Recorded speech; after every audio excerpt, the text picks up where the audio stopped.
Hello friends, welcome to my YouTube channel star Gaurav education. दोस्तों, आज की इस वीडियो में अपन बात करने वाले हैं आपके क्लास 12 विज्ञान के पेपर के इंपोर्टेंट क्वेश्चंस के बारे में। जी हाँ दोस्तों, इस वीडियो में अपन देखेंगे अंक 4 वाले टॉप आईएमपी प्रश्न, जिसके एग्जाम में आने की सबसे ज़्यादा चांस है आपके। ठीक है, वीडियो को पूरा देखना है, बिल्कुल भी स्किप नहीं करना है। देखिए, अंक 4 वाले जितने भी टॉप आईएमपी प्रश्न हैं उस वीडियो को उन इंपोर्टेंट क्वेश्चन को अपन इस वीडियो में कवर करने वाले हैं। और आपके देखो यहाँ पर 3 प्रश्न आएंगे 4-4 नंबर के पेपर में।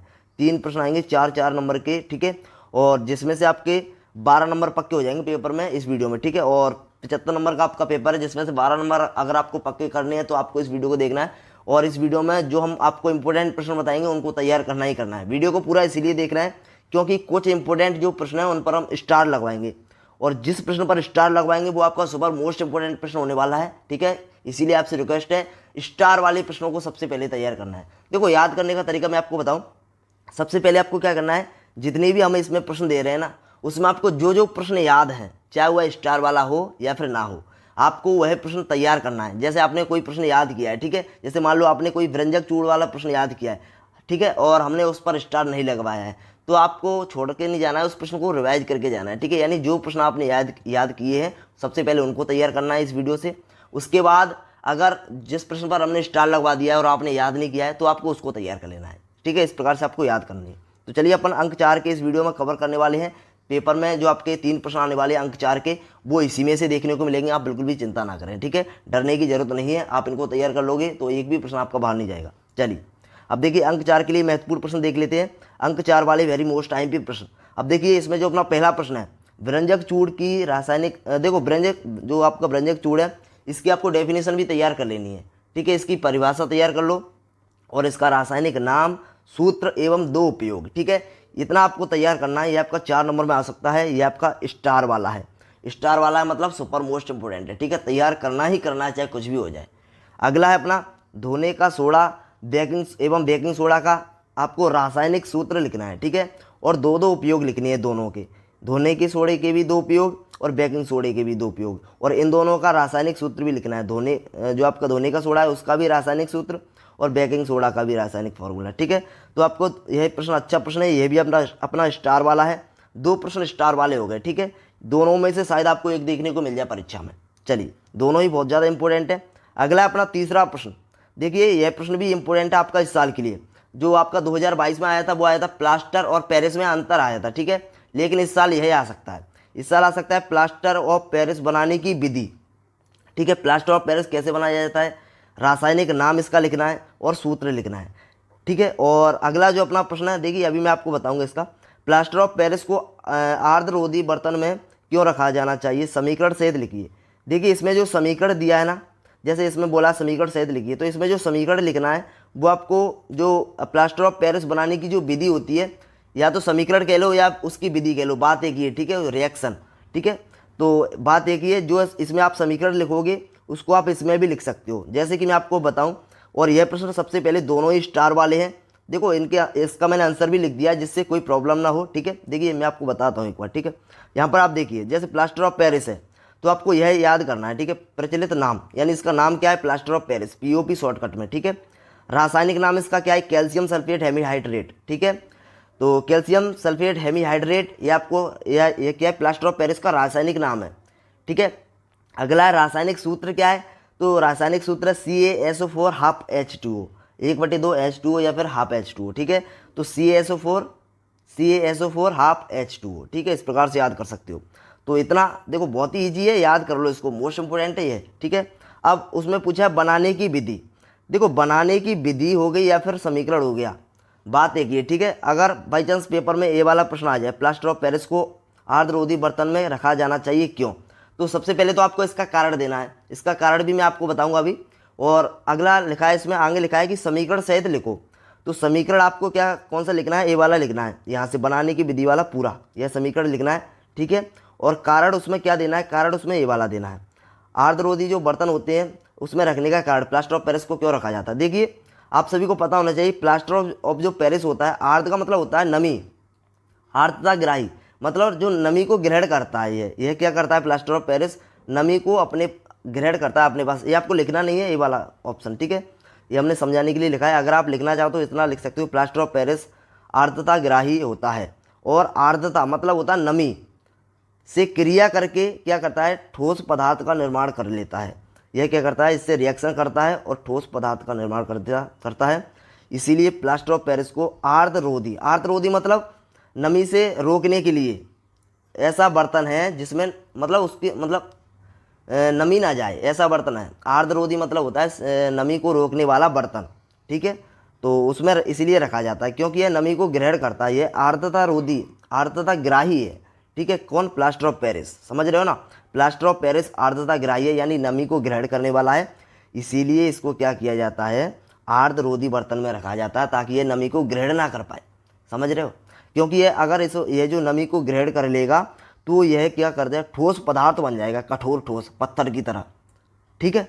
तो इसीलिए इसको आर्द्ररोधी बर्तन में रखा जाता है, समझ गए। तो इतना आपको लिखना है, ठीक है। इसको आप याद कर लो या समझ लो, कोई दिक्कत वाली बात नहीं है, छोटी दो तीन लाइन है, ठीक है, याद कर लो। अगला है अपना, और देखो अपना जो तीसरा वाला प्रश्न है, जैसे मान लो ये प्रश्न आ गया अपना पेपर में, देखो अगर ये वाला प्रश्न आ गया तो आपको कितना लिखना है पता है। ये वाला प्रश्न आ गया तो देखिए मैं आपको बता दूं कितना लिखना है आपको। ये वाला प्रश्न आ गया तो सबसे पहले तो आपको यह हेडिंग लिखनी है, ठीक है, ये पूरा, ठीक है। उसके बाद आपको उसमें पूछा समीकरण, देखो यहाँ पर पूछा समीकरण, लिखो समीकरण। तो इसके लिए आपको क्या करना है, समीकरण लिख देना, ये वाला समीकरण पूरा, ठीक है। या तो आप यहाँ से लिख सकते हो बनाने की विधि से लेकर पूरा समीकरण इतना, या फिर आप इतना भी लिख सकते हो ओनली, ठीक है। इतना लिखना है। अगर ये वाला जो 4 नंबर वाला प्रश्न है वो आ गया पेपर में, तो अगर 3 नंबर वाला प्रश्न पेपर में आ गया तो आपको कौन सा कितना लिखना है। देखिए अगर 3 नंबर वाला आ गया तो आपको बनाने की विधि यानी ये वाला पूरा लिखना है। मतलब कहने का अर्थ है बनाने की विधि से लेकर नहीं, रासायनिक नाम सूत्र सब लिखना है। यानी अगर जो तीसरा नंबर वाला प्रश्न अगर वो आ गया तो आपको यहाँ से लेके पूरा यहाँ तक लिखना है, यहाँ से लेके पूरा आपको यहाँ तक लिखना है, ठीक है। इतना आपको लिखना है, तो याद कर लो इसको, सिंपल है, बनाने की विधि कोई नहीं है। जिप्सम को 100 डिग्री सेल्सियस से अधिक टेम्परेचर पर यदि अपन गर्म करेंगे तो क्या बन जाएगा, प्लास्टर ऑफ पेरिस बनता है, ठीक है। तो जिप्सम का फॉर्मूला यह होता है, सभी को पता होना चाहिए, CaSO4 2H2O, ठीक है। इसको कितनी डिग्री पर गर्म कर रहे हैं, 100 डिग्री सेल्सियस पर, ठीक है। तो अपना क्या बनना है, plaster of Paris. Plaster of Paris का फॉर्मूला क्या होता है, ये वाला पूरा दिया है, CaSO4 ½ H2O, ठीक है। और ये प्लस का अपना क्या है, 3/2 H2O। H2O का मतलब होता है जल, ठीक है, पानी। तो इस प्रकार से आप याद कर लो, ठीक है। अच्छा प्रश्न है। चलिए नेक्स्ट अपन प्रश्न देख लेते हैं, अम्ल और क्षार में अंतर लिखिए। तो देखिए इस प्रश्न को आप करना चाहो तो कर सकते हो, ये 2022 पेपर में आया था, ठीक है। और जो 2022 पेपर में आ गया है तो उसके आने के थोड़े कम चांस हैं, लेकिन आ सकता है, याद कर लेना, ठीक है। छोटे छोटे अंतर याद कर लेना, 3-4 अंतर याद कर लेना, ठीक है। अगला अपन देखते हैं, लेकिन स्टार वाला नहीं है। स्टार वाले प्रश्न कौन से हैं, पहला, दूसरा, तीसरा और 4 नंबर वाला, चारों ही प्रश्न बहुत ज़्यादा इंपॉर्टेंट है। एक प्रश्न पक्का मिल जाएगा, ठीक है। और इसको याद कर लो तो कर लो, कोई दिक्कत वाली बात नहीं है। वैसे छोटा प्रश्न है, याद कर लो, ठीक है। यहाँ से अपने ऑब्जेक्टिव बन जाएंगे, जो 1-1 नंबर वाले प्रश्न है ना वो बन जाएंगे, ठीक है। जैसे अम्ल स्वाद में कैसे होते हैं, डॉट डॉट डॉट डॉट होते हैं, अम्ल स्वाद में डॉट डॉट डॉट होते हैं, इस प्रकार से बन जाएगा पेपर में। तो आप क्या लिख कर आओगे, तो इसलिए आप याद कर लो अंतर, ठीक है। चलिए, और यह जो प्रश्न है वो एक्स्ट्रा है, इनको आप करना चाहो तो कर सकते हो, नहीं छोड़ सकते हो। उदासीनीकरण अभिक्रिया, पीएच का महत्व, अगर आपने याद किए हुए हैं तो याद कर लो, नहीं छोड़ दो। चलिए अगला है, अब देखिए यहाँ से जो आपके अभी तक जितने भी प्रश्न हो गए प्रश्न क्रमांक 5 तक, तो वहाँ से आपको एक प्रश्न 100% मिल जाएगा 4 नंबर का। हालांकि आपको उसमें स्टार वाले प्रश्न सबसे पहले याद करने हैं, क्योंकि स्टार वाले प्रश्न बहुत ज़्यादा इंपॉर्टेंट है, ठीक है। अब देखिए इसमें अगला प्रश्न है, वहाँ से आपको एक प्रश्न मिल जाएगा। अब देखते हैं दूसरे प्रश्न के लिए। तो दूसरा जो अपना प्रश्न है यहाँ पर देखिए, ये प्रश्न बहुत ज़्यादा इंपॉर्टेंट है। प्रथम 4 हाइड्रोकार्बनों के नाम, सूत्र एवं संरचना सूत्र लिखो। ये अपना स्टार वाला है, 4 नंबर के लिए बहुत ज़्यादा इंपॉर्टेंट है। और अगला है, ये भी अपना स्टार वाला है, ठीक है। 2 प्रश्न इसमें स्टार वाले हो गए। और अगला है, साबुन किसे कहते हैं, उपमार्जक साबुन से उत्तम है क्यों, इसका कारण बताना है, ठीक है। यह आ सकता है 4 नंबर में। अगर ये नहीं आया तो आपको साबुन और उपमार्जक में अंतर याद करना ही करना है, भले ही ये 2022 में आ गया हो, लेकिन फिर आ सकता है। लेकिन सबसे ज़्यादा इंपॉर्टेंट है इसमें 7वां और 6वां प्रश्न, बहुत ज़्यादा इंपॉर्टेंट है। दोनों में से आपको देखने को 6वां प्रश्न सबसे ज़्यादा इंपॉर्टेंट है। 6वां हो गया, 7वां हो गया। उसके बाद जब आप 6वां 7वां याद कर लो तो उसके बाद आपको करना है साबुन उपमार्जक में अंतर याद, ठीक है। अगर बाई चांस मान लो आपने साबुन उपमार्जक में अंतर याद कर लिया, आपने ये वाला प्रश्न याद नहीं किया, तो आपको यही प्रश्न इसमें लिख देना है, ठीक है। और मान लो यदि आपने साबुन किसे कहते हैं, उपमार्जक साबुन से उत्तम है क्यों, समझाइए। अगर आपने यह याद कर लिया है, आपने यह याद नहीं किया है, तो आपको इसमें इसे लिख देना है, अगर पेपर में आ गया तो, ठीक है। कुछ ना कुछ तो मिलेगा। अगर आपने दोनों याद कर लिए फिर तो कोई दिक्कत वाली बात नहीं। चलिए अगला अपन देख लेते हैं। तो अगर आपने इतना कर लिया प्रश्न क्रमांक 9 तक, तो आपके यहाँ से 2 प्रश्न 4-4 नंबर के पक्के हो जाएंगे, ठीक है, अब अपन देख लेते हैं नेक्स्ट तीसरे प्रश्न की तैयारी के लिए। देखिए तीसरा प्रश्न इस साल 101% आने के चांस है। धमनी और सिरा में अंतर 4, धमनी और सिरा में अंतर 100% आने के चांस है, स्टार लगा लो, मोस्ट इंपोर्टेंट है। और अगला है वायवीय श्वसन या फिर उसको अपन कहते हैं ऑक्सी श्वसन। देखो ये नाम दोनों याद रखने हैं, किसी भी नाम से आ सकता है, वायवीय श्वसन या ऑक्सी श्वसन या फिर अवायवीय श्वसन या फिर अनऑक्सी श्वसन में अंतर लिखो। ठीक है, तो यह प्रश्न ऐसे आ सकता है ऑक्सी श्वसन अनऑक्सी श्वसन में 4 अंतर लिखिए, या फिर ऐसे आ सकता है वायवीय श्वसन और अवायवीय श्वसन में 4 अंतर लिखिए। तो यह सबसे ज़्यादा इंपॉर्टेंट है। ये दोनों अंतर में से शायद आपको एक देखने को मिल जाएगा पेपर में। दोनों अंतर को तैयार करके जाना है, छोड़ना नहीं है किसी भी हालत में, दोनों अंतर को रट लो। ठीक है, अगला अपना जो 12वां प्रश्न है, इसको आप देख लो, ग्लूकोज के ऑक्सीकरण से विभिन्न जीवों में ऊर्जा प्राप्त करने के पथ क्या है। तो इसको आप देख लो। ठीक है, याद करना चाहो तो कर सकते हो, लेकिन यह प्रश्न आपको याद करना है। यह प्रश्न मोस्ट इंपोर्टेंट है, स्टार वाला है। मनुष्य में श्वासोच्छ्वास की क्रिया समझाइए। देखिए यह प्रश्न ऐसे भी आ सकता है और यह प्रश्न ऐसे भी आ सकता है। प्रश्न एक ही है, आंसर इसका एक ही है, लेकिन यह प्रश्न अलग अलग नाम से आ सकता है। जैसे दूसरे तरीके से आ सकता है, श्वासोच्छ्वास कितने पदों में होता है समझाइए। ठीक है, या तो यह प्रश्न ऐसे आ सकता है या फिर यह प्रश्न ऐसे भी आ सकता है, निःश्वसन और निःश्वसन को समझाइए। तो निःश्वसन या निःश्वसन प्रक्रिया को समझाइए। देखिए जो श्वासोच्छ्वास होता है वो आपका दो पदों में होता है, निःश्वसन और निःश्वसन। ठीक है, इसीलिए या तो यह इस नाम से आ सकता है, यह इस नाम से आ सकता है, यह इस नाम से आ सकता है, किसी भी नाम से आ जाए, प्रश्न एक ही है, आंसर एक ही है। ठीक है, समझ लो। ठीक है, समझ में आ गया होगा। चलिए अब देख लेते हैं अपना, इसमें से एक चित्र आ सकता है इस चैप्टर से। तो चित्र के लिए अपन क्या करें, अगर आप तैयार करना चाहते हो कोई मतलब चित्र, तो देखिए मतलब पूरा आपको नामकरण सहित याद करना है, क्या क्या कौन सी जगह है। ठीक है, तो चित्र आपको एक तो आप करना चाहो तो कर सकते हो, मानव के उत्सर्जन तंत्र का नामांकित चित्र बनाइए। ठीक है, इसको आप कर लो, और मानव के हृदय का, ये दो आप डायग्राम क्लियर कर लो। ठीक है, मोस्ट इंपोर्टेंट है, दोनों आप चित्र जो है क्लियर कर लो, इंपॉर्टेंट है। इसको आप करना चाहो तो कर सकते हो, लेकिन इसको अगर आप देख लो तो इंपॉर्टेंट है दोनों। ठीक है, स्टार वाले हैं। और अपना लास्ट वाला जो एक्स्ट्रा प्रश्न है वो है, याद करना चाहो तो कर लेना, नहीं तो छोड़ देना, कोई दिक्कत वाली बात नहीं है, लेकिन इसकी डेफिनेशन याद कर लेना प्रकाश संश्लेषण क्रिया की।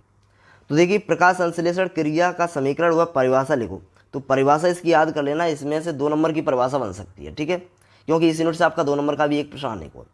तो प्रकाश संश्लेषण क्रिया का समीकरण याद करना चाहो तो मत करना, अगर हो जाए तो कर लेना, नहीं कोई दिक्कत वाली बात नहीं है, लेकिन डेफिनेशन याद कर लेना। और समीकरण आप देख सकते हो, समीकरण कोई ज़्यादा बड़ी बात नहीं है, यह समीकरण है। ठीक है, 6CO2 + 12H2O याद कर लो। ठीक है, सूर्य का प्रकाश, और इससे क्या बनेगा, ग्लूकोज बन जाएगा, C6H12O6 + 6H2O + 6O2 + 673 केल्विन ऊर्जा अपनी आ जाएगी। तो इस प्रकार से आप फॉर्मूला, ये समीकरण जो है याद कर सकते हो। और प्रकाश संश्लेषण क्रिया को प्रभावित करने वाले कारक, तो इसको आप याद करना चाहते हो कर सकते हो, एक्स्ट्रा में है। देखिए इतना लोड मत लीजिए, अगर आपसे याद हो जाए तो ही करिए, नहीं कोई दिक्कत वाली बात नहीं। तो प्रकाश संश्लेषण क्रिया को प्रभावित करने वाले कारक, ऑक्सीजन, ठीक है, H2O, और H2O मतलब जल, और प्रकाश। ठीक है, यह प्रकाश संश्लेषण क्रिया को प्रभावित करते हैं। जैसे मान लो वातावरण में यदि O2 की मात्रा यानी ऑक्सीजन अधिक हो जाएगी तो प्रकाश संश्लेषण क्या होता है, कम हो जाता है। और जल अत्यधिक कम हो जाएगा तो प्रकाश संश्लेषण क्रिया क्या धीमी हो जाएगी। ठीक है, अत्यधिक कम होने पर जल क्या हो जाए, प्रकाश संश्लेषण की जो क्रिया है वो धीमी हो जाएगी। और प्रकाश का क्या प्रभाव पड़ता है इस पर, प्रकाश संश्लेषण की क्रिया पर, तो तीव्रता बढ़ाने पर, जैसे ही प्रकाश की तीव्रता बढ़ेगी, पहले तो बढ़ती है प्रकाश संश्लेषण की क्रिया, लेकिन बहुत अधिक होने पर रुक जाती है। तो इसका यह इफेक्ट है, आप याद करना चाहो तो कर सकते हो, नहीं कोई दिक्कत वाली बात नहीं है। ठीक है, आप हेडिंग भी याद कर लोगे तो भी कम चल जाएगा। जैसे ऑक्सीजन हो गया, H2 हो गया, प्रकाश हो गया, इनको प्रभावित करने वाले कारक हैं। ठीक है, चलिए तो दोस्तों धन्यवाद। इसमें से आपको देखने को 100% मिल जाएंगे 3 प्रश्न, बिल्कुल भी चिंता ना करें, जो स्टार वाले प्रश्न उनको तैयार करना ही करना है। धन्यवाद दोस्तों, टेक केयर, बाय बाय।